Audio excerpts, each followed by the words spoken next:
서울에서 그 다른 지역으로 10년간 빠져나간 인구들이 어마어마합니다. 보시면은 그 전체 인구의 퍼센티지로 보면은 노원구, 강북구, 도봉구, 종로구, 성북구에서는 이제 10%대가 넘는 그런 인구들이 이제 빠져나갔습니다. 이 갭 투자가 높게 나오는 지역은 투자 수요가 쏠리는 거니까 갭 투자 비중만 보더라도 가격의 분위기를 알 수가 있습니다.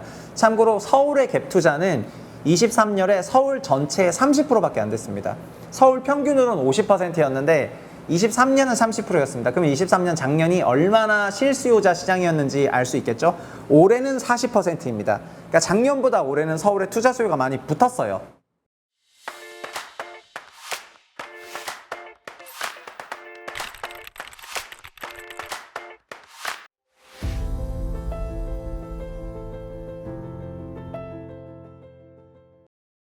안녕하세요, 최부심입니다. 최부심 유튜브 채널은 네이버 프리미엄 컨텐츠랑 이제 같이 만들어지고 있습니다. 그래서 제가 지난주부터도 네이버 프리미엄 컨텐츠, 줄여서 네프콘, 이걸 요즘 데프콘으로 듣는 사람이 있는데 데프콘 아니고 네프콘으로 이 설명을 하고 있는데요. 네프콘에는 주요한 한 주간의 뉴스들을 다 이제 텍스트로 정리를 하고, 그 다음에 주간 혹은 월간으로 발표되는 그런 데이터들을 다 정리해서 제공해서 공급하고 있습니다. 제가 부동산 세미나를 통해서 유튜브 영상으로도 최대한 제공은 하고 있는데, 이 상세한 내용이나 혹은 더 이제 깊은 해석을 좀 듣고 싶거나 하시는 분들은 네이버 프리미엄 컨텐츠를 구독해 주시면 감사하겠습니다. 그리고 유튜브 시스템은 여기 뭐 아무리 광고가 붙고 뭐 조회수가 나오고 이렇게 한다 하더라도 이제 제작 시스템, 제작 인원들이라든가 작가 풀을 운용하는 데는 결국 적자가 나는 그런 구조이거든요. 그래서 유튜브뿐만 아니라 다른 부분에서 이제 수익을 만회해야지 되는 게 생기는데, 저한테는 네프콘이 약간 그런 역할을 하고 있기 때문에 우리 채널을 뭐 응원해 주십사, 그리고 네프콘에 들어가는 내용들 자체도 제가 중요하다고 생각하니까 굉장히 많은 내용들을 담아서 공급을 하고 있거든요. 그래서 최소한 연말까지는 꼭 좀 구독 좀 해달라, 그런 말씀과 함께 시작하겠습니다. 8월 셋째 주 주간 뉴스들은 이런 내용이고요. 비싸서 더 이상 서울에서 못 살겠다 이러면서 서울을 떠나는 사람들을 타이틀로 담았습니다. 주요 뉴스들은 많은데요. 첫 번째는 수도권 부동산 강세장이 이어지고 있는 거고요. 그리고 거래량도 올라갔고 매수 심리가 다 살아났다. 이게 지금 서울 부동산의 전반적인 특징입니다. 그리고 특히 고가 아파트 전성시대입니다. 요즘 아시겠지만 강남 서초, 특히 서초구와 마용성 중에서도 강력한 용산, 이런 지역이 상당한 가격 강세를 기록을 하고 있습니다. 서울 분양가 역대 최고 찍었다. 이거는 서초구 분양하면은 당연히 분양가가 높아질 수밖에 없으니까 이게 큰 의미가 있진 않지만, 그리고 88 부동산 정책을 다룬 거죠. LH가 전세난을 해결할 수 있을까? 그리고 서울시장이 최근 들어서 토지거래 허가제 얘기를 하고 있으니까 이런 얘기가 있고요. 그리고 비싸서 서울에서 더 이상 못 살겠다, 이런 서울을 떠나는 사람들이 지금 진짜 많아졌습니다. 정말 저도 봤는데 깜짝 놀랄 정도로 많았고요. 그리고 주담대 찬스 이번 달로 거의 끝나가거든요. 그래서 어떻게 보면은 8월이 가장 그 유동성 랠리와 자산시장 버블 랠리의 그 종료점이 8월이 아닌가, 이런 생각이고요. 일기 신도시 재건축 관련 문제, 생숙 문제, 자영업자 최악의 불경기, 그 다음에 상가는 이제 재건축에도 아파트 안 준다. 이것도 굉장히 화두가 되는 뉴스였는데 제가 좀 해석을 담았거든요. 이거는 약간의 논란이 있는 판결인데 7월 31일에 있었던 엄청나게 중요한 판결이고요. 재건축 아파트에 대한 주택 규제로 인해서 상가를 가지고 재건축 아파트를 분양받겠다고 하는 그런 상가 투자가 한때 활성화됐었어서 엄청난 상가 쪼개기가 있었는데, 그거에 조금 태클 거는 뉴스라고 할 수가 있습니다. 그리고 대통령실에서 연금개혁은 정부가 주도한다, 이런 말을 한 것들이 있습니다. 몇 가지만 살펴보겠습니다. 먼저 부동산원 88 부동산 대책이 나오고 나서 지난주 부동산 주간 동향 가격이 굉장히 중요해졌는데 서울이 0.32%로 다시 한번 사상 최고를 기록을 했습니다. 이거는 5년 만에 최고여서 어마어마한 그 가격 상승률이 나온 부분이고요. 이 전세도 0.19%가 나왔습니다. 전세도 다시 반등했습니다. 그래서 서울은 뭐 엄청난 가격 상승을 보였죠. 근데 실거래된 지표들을 보면은 7월 달에 실거래된 것들이 8월에 신고가 되고 있어서 이제 그런 부분들이 반영이 된 것 같습니다. 결국 7월 달이 가장 불장이었다고 한다면, 제가 왜 7월이라고 하냐면은 서울 초고가 시장은 글로벌 자산 시장과 동조화가 되어 있는데, 글로벌 자산 시장이 어쨌든 7월 말 8월 초를 기점으로 한번 조정이 나왔었기 때문에 8월 5일 이전에 있었던 실거래 최고가들이 지금 이제 8월 말까지 신고가 되는 과정에서 주간 동향이 나오는 것 같거든요. 그래서 8월에 가장 높은 주간 가격 상승률이 나온다 하더라도 거래일 기준으로 보면은 8월 5일 이전인 경우가 많다 보니까 제가 이게 한 달 시차를 두고 이런 강세장이 펼쳐지고 있는 게 아닌가 이렇게 생각을 하고 있습니다. 물론 지금 뭐 약세장이냐 그건 아니에요. 그러나 뭐 여러 이유의 여러 상황이라든가 정황에 근거했을 때 8월 달 초를 기준으로 어쨌든 정말 내리 오르는 그런 상승의 탄력은 조금 둔화되고 있는 흐름이 나오는 것 같습니다. 그래서 제가 이런 말씀 드리는 거고요. 그리고 지금은 9월 1일 스트레스 DSR 실행하기 전까지 유동성이 2달 동안 이제 펌핑돼서 공급되는 그런 기간이다 보니까 7, 8월에 가장 그런 이제 불장이 좀 있지 않을까 이런 생각이고요. 정부의 여러 대책이나 이런 것들은 결국 시차를 두고 영향을 준다고 생각하면은 8월에 나왔으니까 아마 연말께 가면은 서서히 영향이 있지 않겠냐 이런 생각을 하고 있습니다. 그리고 미국 대선부터 시작해서 매크로 불확실성이 조금 있죠. 물론 금리라는 강력한 부동산에 펌프를 부양할 요인들이 있지만 한국의 시장금리는 이미 내려왔고 대출 상품 금리는 올라오고 있다 보니까 금리 인하는 어느 정도 선반영됐다고 생각한다면은 가격 고점은 7, 8월을 전후로 나오지 않았는가 이런 생각을 합니다. 다만 주간 동향이 이렇게 너무 높게 나오다 보니까 지금 국토부도 비상 걸렸죠. 국토부 장관이 7월에 이제 약간의 일종의 말실수를 했죠. 왜냐하면은 뭐 지금의 강세가 이어질 거라고 생각하지 않는다 이런 말을 했거든요. 그런데 그때는 강세가 이제 본격적으로 시작하던 때여가지고 그 말을 한 바로 다음 주부터 주간 0.2%의 초강세가 나오기 시작을 했습니다. 그러니까 말을 한 게 머쓱해졌죠. 그래서 결국은 88 부동산 대책이 나오게 된 거거든요. 근데 88 부동산 대책이 나와서 첫 주차 가격이 0.32가 나오니까 정책 효과가 없다 이렇게 하는 것도 되게 설레발인 게 그 정책이라는 거는 또 부동산 실거래에는 결국 한 달의 래깅이 있거든요. 그러니까 너무 지금 설레발 필요는 없다 이렇게 말씀을 드리겠습니다.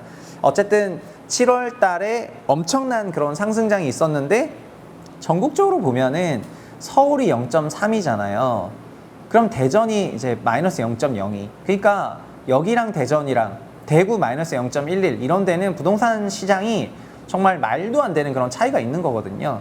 지방은 그러니까 이렇게 서울이 강세일 때는 보통은 지방으로 퍼지는데 현재는 우리나라는 지금 서울만 그 안에서도 정말 초고가 주택들만 랠리를 하고 있다는 게 올해의 특징이고 그래서 저는 이거를 자산 동조화의 한 방향에서 바라보고 있고 그 기저에는 이제 그 다른 축으로 갈아타기 수요에서 바라보고 있는데 갈아타기를 만들었던 것이 결국은 9억 원이 아파트들에서 만들어졌던 그런 가격 강세 그러니까 비아파트 공급과 연결해서 그렇게 해석을 하고 있다 그런 말씀을 드리겠습니다. 거래량도 많이 찍혔고요. 거래량 늘어나는 거는 뭐 당연히 말할 것도 없고요. 매수 심리가 살아났죠. 매수 심리는 가격이 올라가면 살아나요. 그래서 이것도 어떻게 보면 당연한 뉴스지만 한 번 정도 지켜보시면 좋을 것 같고요. 그리고 지금이 고가 아파트 전성 시세죠. 고가 아파트는 15억을 넘는 거를 초고가 아파트라고 부르고 있는데 올해 상반기 거래에서 10억 넘는 초고가 아파트 거래 비중이 20%를 넘은 거고요. 5채 중에 한 채가 이렇게 거래가 되고 있습니다. 그래서 뭐 강남 3구는 당연한데 서울 전체로 봤을 때 지금 초고가 아파트 거래가 많다는 것입니다. 이 초고가 아파트 거래를 곧바로 가는 사람은 별로 없고요.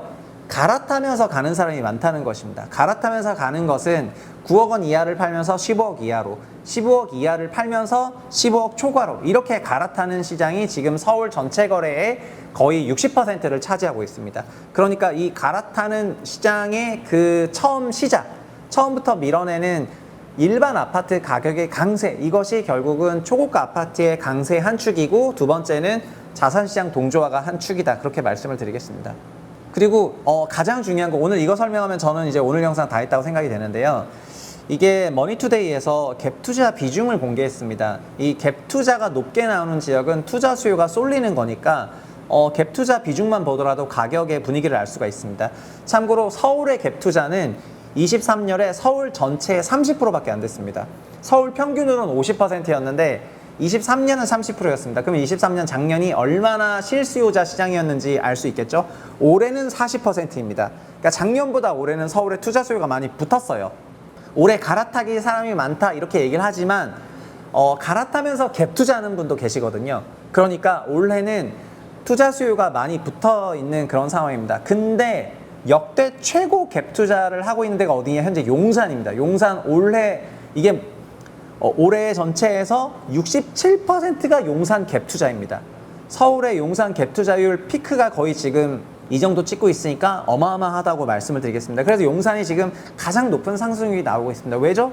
실수요자만 있는 게 아니라 용산은 세 채에서 두 채, 그러니까 세 채 중에서 두 채는 다 갭 투자거든요. 그러니까 투자 수요가 용산에 어마어마하게 붙었다는 겁니다. 현 정부 들어서 용산을 대통령 그 활동의 중심지로 잡고 지속해서 이제 성장을 시킬 거라는 그런 인식이 소위 이제 주류 경제 세대에 정말 만연하거든요.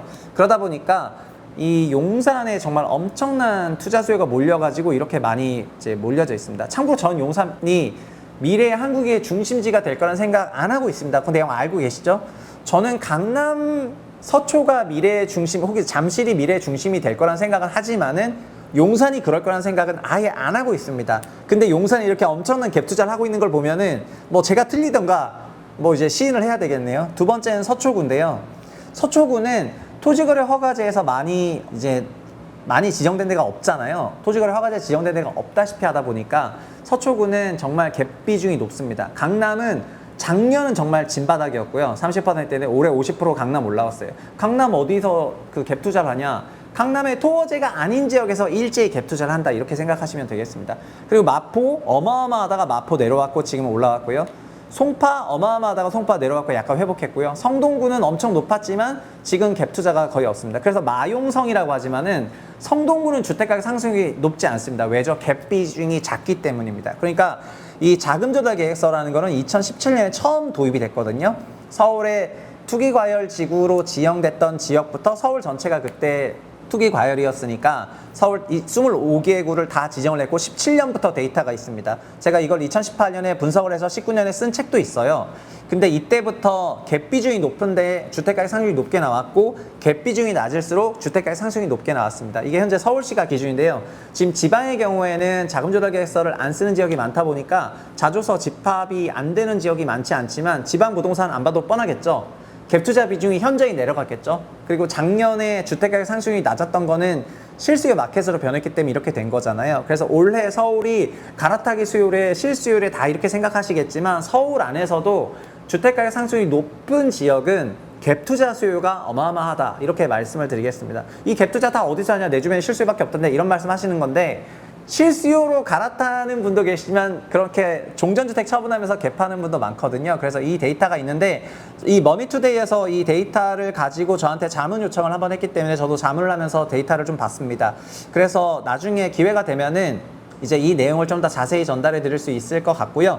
네프콘 구독하시면은 그 부분을 담아가지고 자세히 좀 보고를 할 테니까 이 영상을 토대로 어쨌든 저희 아지트에 한번 놀러 오셨으면 좋겠습니다. 거기에 제가 뭐 낄낄거리면서 아니면 좀 진지하게 글 쓰는 게 있기 때문에 그런 내용 보셨으면 좋겠고요.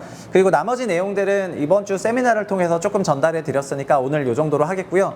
그리고 자세한 내용들을 끝까지 좀 보시면은 한 주 동안 주택부동산 내용 정리하는 데 도움이 되거든요. 제목에 있는 내용 기사까지만 조금 얘기해 보면은요. 서울에서 그 다른 지역으로 10년간 빠져나간 인구들이 어마어마합니다. 보시면은 이 정도로 이제 나갔거든요. 그 전체 인구의 퍼센티지로 보면은 노원구, 강북구, 도봉구, 종로구, 성북구에서는 이제 10%, 양천구도 마찬가지인데 10%대가 넘는 그런 인구들이 이제 빠져나갔습니다. 그러니까 이제 적지 않은 마이너스 증감률입니다. 인구가 이제 줄어든다는 얘기가 되겠습니다. 오직 강서구만이 1%로 늘어났는데, 강서구는 아시겠지만 외지에서 그 서울로 들어오는 그 초도 인구들을 강서구에 있는 비주택 시장이 많이 받아주고 있거든요. 그래서 강서구가 종전에는 이런 거를 관악구에서 많이 받아줬었는데요. 근데 지금은 관악구에서조차도 이제 이렇게 받아주지 못하고 강서에서 많이 받아주고 있습니다. 그래서 강서와 소위 서울 서부권역이 그 이제 비수도권에서 서울로 넘어오시는 분들이 초기 단계에 정착하는 그런 지역이 됐거든요. 예전에는 강남에서도 이제 강남에나 서초구에 있는 빌라에서도 이런 시장 수요를 많이 받아줬었는데 현재는 가격이 너무 올라가다 보니까 지금 이제 빠지는 규모가 적지 않다, 그렇게 말씀을 드리겠습니다. 자세한 내용은 네프콘 보시면 될 것 같고요. 오늘 여기까지 하겠습니다. 네이버 프리미엄 콘텐츠 좀 도와주세요. 감사합니다.